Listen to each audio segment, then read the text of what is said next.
Bapak Ibu, mari kita sama-sama membaca Bilangan 12 ayat 1 sampai 16. Demikian firman Tuhan. Pemberontakan Miriam dan Harun. Miriam serta Harun mengatai Musa berkenaan dengan perempuan Kush yang diambilnya. Sebab memang ia telah mengambil seorang perempuan Kush. Kata mereka, sungguhkah Tuhan berfirman dengan perantaraan Musa saja? Bukankah dengan perantaraan kita juga ia berfirman? Dan kedengaranlah hal itu kepada Tuhan. Adapun Musa ialah seorang yang sangat lembut hatinya, lebih dari setiap manusia yang di atas muka bumi. Lalu berfirmanlah Tuhan dengan Harun dan Miriam, keluarlah kamu bertiga ke kemah pertemuan. Maka keluarlah mereka bertiga.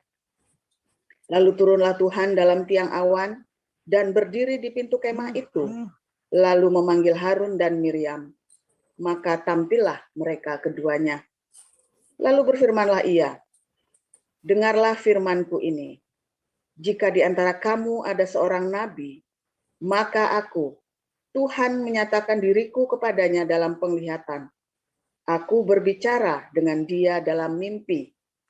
Bukan demikian hambaku Musa, seorang yang setia dalam segenap rumahku. Berhadap-hadapan aku berbicara dengan dia, terus terang, bukan dengan teka-teki, dan ia memandang rupa Tuhan. Mengapakah kamu tidak takut mengatai hambaku Musa? Sebab itu bangkitlah murka Tuhan terhadap mereka, lalu pergilah ia.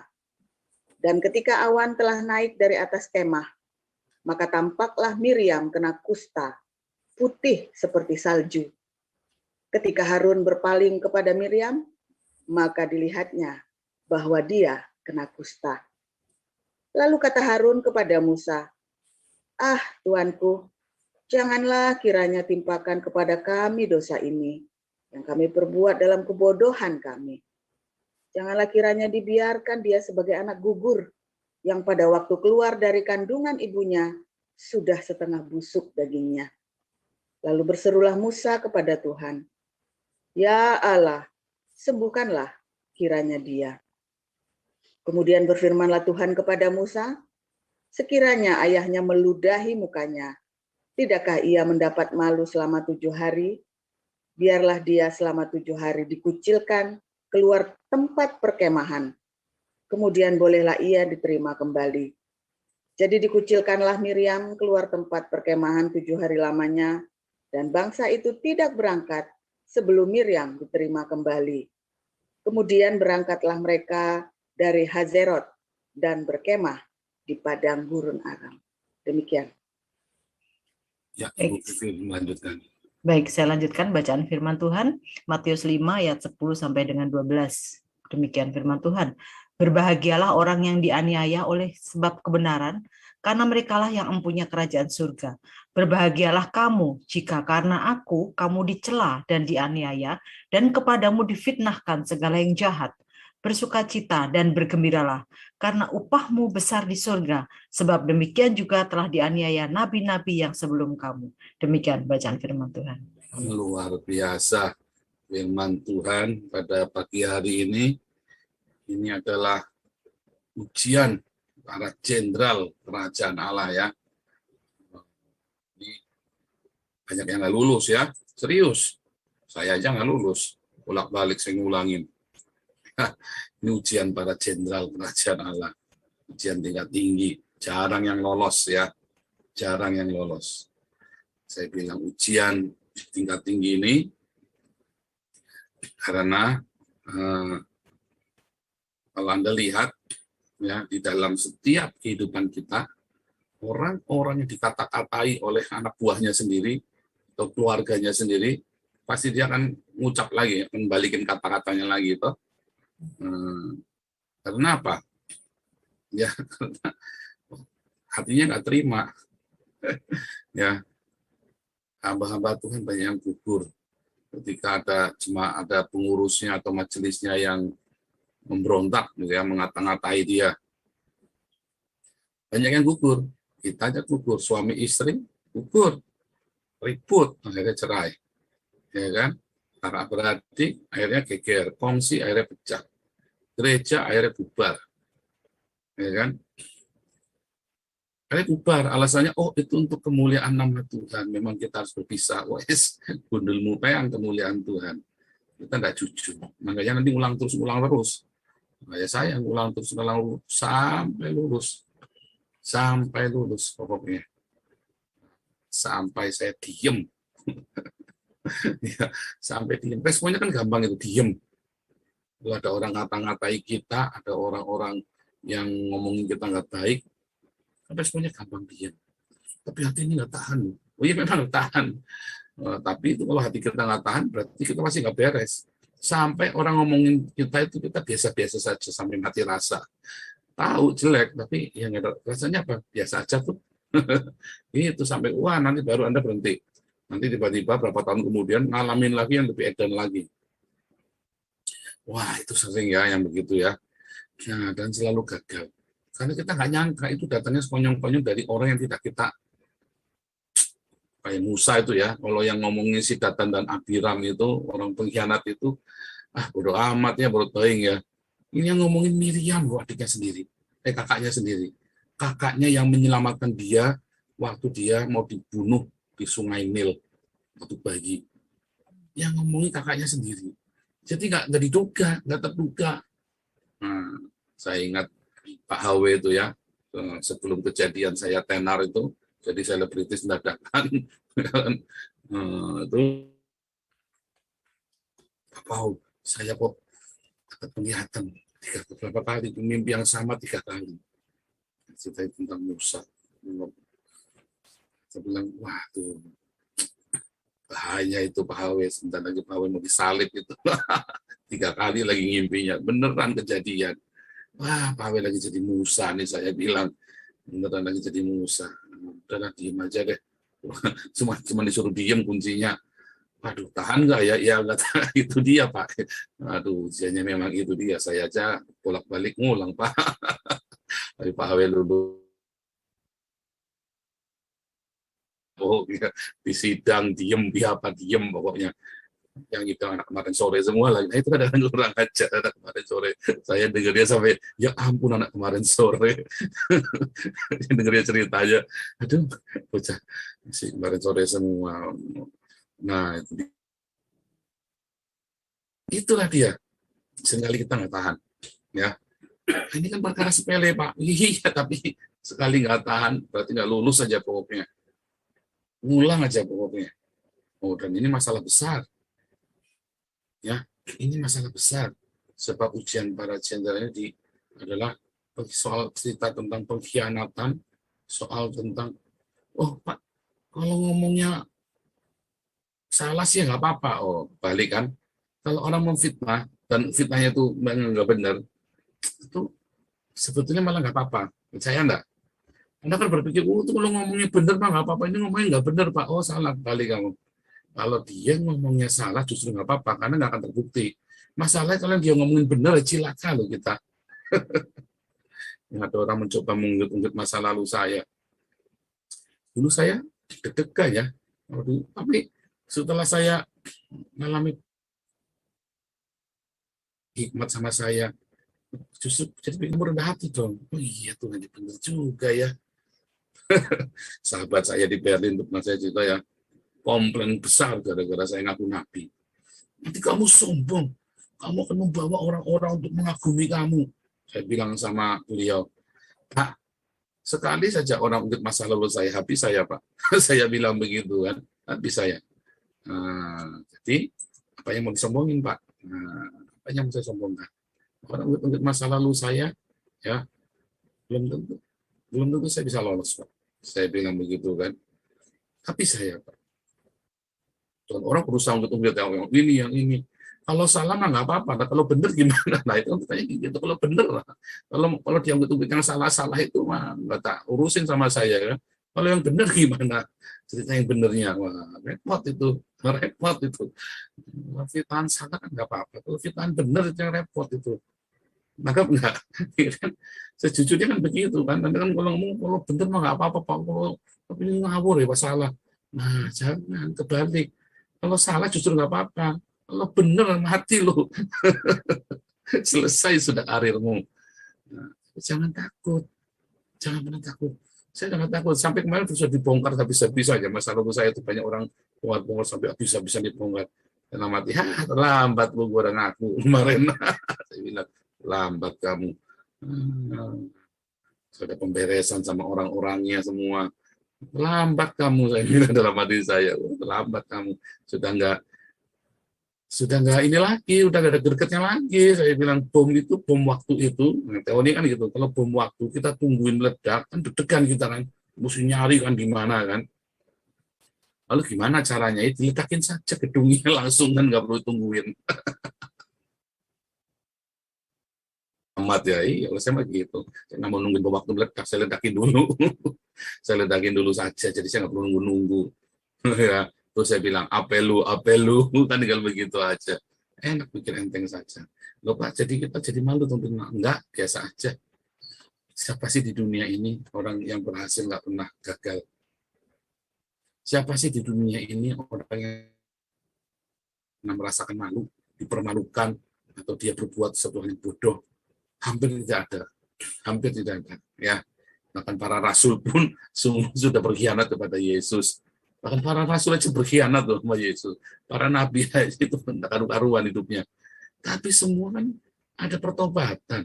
Semua itu ada perubahan. Yang penting itu. Nah, sekarang bagaimana Pak kalau masa lalu kita diungkit-ungkit? Ya nggak apa-apa, serahkan sama Tuhan saja. Loh nanti karir saya mandek loh Pak. Oh, gitu ya. Nanti kalau saya mandek. Enggak. Percaya saya.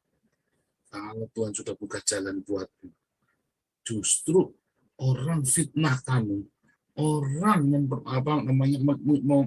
membeberkan semua masa lalumu.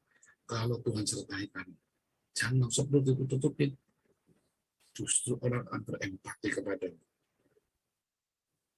Kadang-kadang Tuhan akan bantu untuk melepaskan. Kami sudah mengalami ya. Kami mengalami sendiri pertolongan Tuhan dari setiap fitnahan-fitnahan itu. Makanya sekarang kalau ada orang fitnah kita atau ngomongin kita buat bercandaan. Ya sekali buat bulan-bulanan gitu loh, kita sekalian buat ini. Saya pernah ditanyain ya di Den Haag. Pak Paul dulu katanya orang begini-begini. Wah, saya lebih dari itu, Pak. Bukan cuma itu, Pak. Kan saya, Pak. Dia malah kaget orang, loh gimana sih dia mau klarifikasi malah tak tambahin sisan, tak tambahin lagi nih Pak ceritanya Pak, itu belum lengkap itu Pak. Tak tambahin sisan. Nah gitu. Nah makanya kemarin ya teorinya bagaimana caranya kita supaya rendah hati. Kalau ada orang, wih Pak Paul ganteng, saya kan tersipu-sipu, saya bilangnya apa, wah kamu bisa aja tambang pasaran ngene kok. Tapi kalau ada orang bilang, wih Pak Paul kompel gedemen Pak rayo orang jelas ngono kayak wanita tampil berdina di YouTube Pak saya bilang dengan mati kurang aja tak tinjam gasmu. Repot kan orang kan, dipuji dia grogi, dihina dia marah. Nah, makanya kalau kamu dipuji, Gunerliana cantik sekali, cantik lagi belum tahu kamu itu ya. Belum tahu kamu kemarin saya lebih cantik lagi. Pakainya lipstiknya sebelah pink, sebelah pakai marun. Nah, belum tahu kan kamu kan, nah, gitu. Baru tahu. Nah, tapi kalau ada yang lagi, Bu Vivin, ya Bu Vivin jelek bisik-bisik. Wah jelek ya Bu Vivin. Iya memang saya jelek, tapi saya kok ya heran. Saya kok bisa lebih udah jelek-jelek begini banyak yang naksir ya. Heran ya. Itu dong. Jadi jangan malam-malam gila jelek. Nyatanya itu diakon Jonas itu ganteng-ganteng nggak ada yang mau, masih jomblo gitu kan, pede aja. Jelek-jelek ini banyak yang naksir gitu. Jelek iya emang jelek saya juga heran makanya kenapa saya banyak yang naksir. Jadi kalau dihina itu jangan marah, biasa saja. Kalau dipuji juga jangan GR gitu loh. Dan kalau orang muji-muji kita stop pujiannya gitu supaya dia berhenti. Nanti kan orang gitu kan, wih Mas Paul ganteng, kamu belum tahu saya kemarin tuh lebih ganteng lagi. Orang udah memuji lagi kan udah jengkel kan, udah mules dulu. Iya, dia jangan puji-puji lagi. Ya, saya tuh paling ini ya, kalau sudah muji-muji, saya tahu. Nah, ini lagi mau ini nih. Saya langsung tak sekap dulu. Sama orang kalau lagi jelek-jelekin saya, tak sekap dulu. Iya, saya juga heran. Saya heran jelek-jelek. Bisa jelek, saya bisa punya yang seneng. Padahal jelek, saya juga tahu saya jelek dulu. Kalau yang seneng, saya juga bingung. Nah, gitu saja ya. Jadi intinya apa? Nah, sekarang kalau dalam kehidupan kita sehari-hari, banyak salah tingkah ya. Kalau Anda lagi difitnah, masalahnya kan sebenarnya kita sudah tahu teori ini, tapi masalahnya salah tingkah ya. Waktu menghadapi fitnahan itu atau menghadapi ada orang bongkar-bongkar masa lalu, itu kita jadi bingung, grogi. Waduh, kiayapan itu Pak kiayapan, itu bahasa Saksian kuno itu ya. Pak HW, tanya Pak HW itu, kiayapan itu apa? Bingung kita. Jangan bingung, biarin saja. Jangan pernah takut di orang bongkar masa lalu. Yang penting hari ini kamu berubah. Ya, jangan pernah takut. Nah, kalau kita cerita, Musa ini kan ceritanya kan dibongkar kan. Kan Musa yang ngasih aturan, kamu nggak boleh kawin sama perempuan di luar Israel. Tapi Musa sendiri, istrinya orang Kus. Sipora itu orang Kus ya. Sipora itu orang Kus yang tinggal di Midian. Karena di tanah Midian itu ada orang Didan, orang Tema, orang Kus. Di situ ya. Nah, mereka tinggal di situ sebagai orang asing. Nah, Kus itu orang hitam gitu ya. Wah, jadi orang artinya hitam Kus itu. Jadi memang keturunan orang-orang berkulit hitam. Nah, istrinya Musa ini orang berkulit hitam.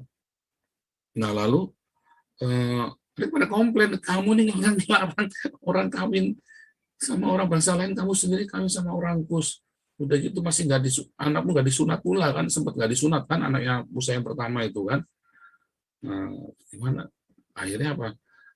Si Miriam ini mau membongkar. Emang Tuhan hanya bicara sama kamu saja. Wah, itu sudah benar-benar angkat kartumitnya kepada Musa tuh. Terus apa yang dilakukan sama Musa? Musa diam aja. Diam saja. Saya nggak ngerti ya, Musa ini diam aja, ini diam karena memang sudah dewasa, atau diam ada karena bingung. Aduh, kok yang ngomongin malah Miriam yang pernah menyelamatkan saya. Sama itu kemarin ya, yang membroadcast bahwa hati-hati dengan Joseph Paulusan mengajar sesat.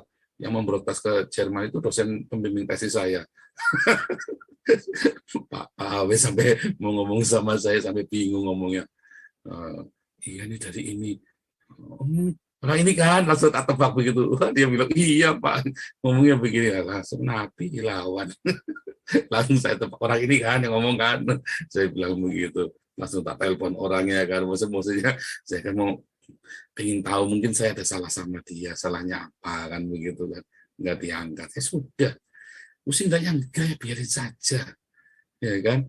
Nggak usah pusing. Ya kan? Nyatanya sekarang itu subscriber ya tambah banyak.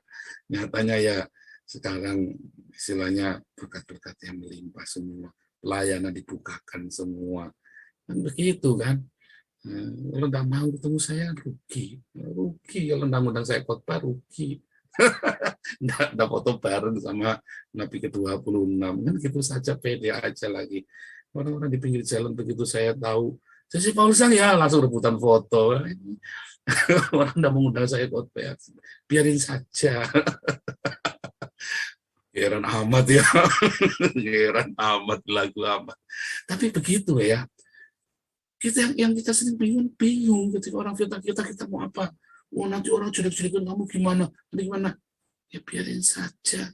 Rezeki saya bukan dari dia kok. Rezekinya dari Tuhan. Bagaimana kalau pintunya Bu Vivi aku kerja nih difitnah nanti. Ini kan bekas begini, bekas begitu. Nanti ditutup jalannya begini. Aku bingung sama semua. Nanti gimana nih? Nanti kita gimana? Nanti jangan takut. Rezeki kita bukan dari orang.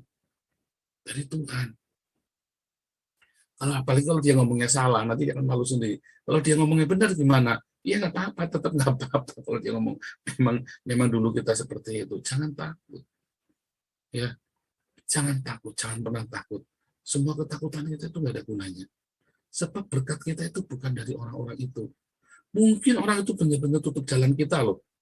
Bisa loh, gara-gara fitnah-fitnah gitu ya. Anda yang berkarir di kantor, Saya bolak-balik ya, saya sering difitnah bolak-balik. Karena saya responnya nggak benar ya, belum 100% benar, itu bolak-balik. Sampai respon saya benar, kita berhenti sendiri. Ya, omongan-omongan tidak baik sampai respon kita benar. Ya, sampai responnya benar. Nah, makanya Tuhan Yesus tuh ngajarin kepada kita apa? Ini ya, tadi berbahagialah orang yang dianiaya oleh sebab kebenaran. Kalau kita sudah berjalan sudah benar, yang kita omong sudah benar, jangan mundur. Jangan pernah mundur. Ya. Wah, saya pernah di boikot ya. Saya pernah bikin acara di boikot loh. Ya, biarin saja. Habis di boikot, orang kan pada nonton apa-apaan ini. Di gereja boikot-boikotan. Pernah Tuhan langsung turun tangan. Siapa yang tidak mau bantu Paul? Jangan takut, nggak apa-apa. Ya, dalam hati saya kena loh, dalam hati saya. Sejujurnya kan begitu kita kan, kita mah jujur aja. Tapi lama-lama saya enggak. Setelah kita dewasa, kita ngerti bahwa kita pun bisa punya rasa tidak suka sama orang. Aduh, kasihan amat ya. Sebetulnya orang yang sering fitnah Anda atau ngatain Anda nggak baik, itu kasihan loh. Ya. Entah kenapa bisa orang, belum tentu karena dia tidak mampu, bukan loh.